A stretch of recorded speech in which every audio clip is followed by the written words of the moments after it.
Hello, and thanks for tuning in. In this review, I'm going to be taking a look at something of a strange movie.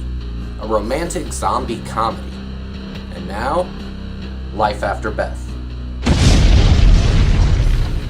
The movie's about a guy dealing with the loss of his recently deceased girlfriend when she mysteriously returns from beyond the grave.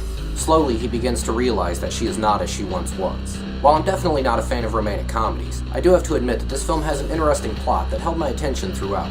The film has a quirky, dark comic tone with a heavy slice of melancholy, and I must admit that the comedy holds up even on repeated viewings. That should be no small surprise, as there's an extremely capable comedic cast at play here, including Aubrey Plaza, John C. Reilly, Molly Shannon, Michael Gray Gubler, and even Paul Reiser.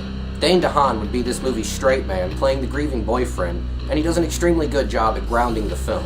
There will only be a handful of gore effects throughout the film, but they're all practical and they all look decent enough. The movie would suffer from some major pacing issues. The front half of the movie is much better than the latter half. The movie would also suffer from an imbalanced tone. The horror element is just underdeveloped in this. Although I will say it does play with some traditional zombie conventions to great effect.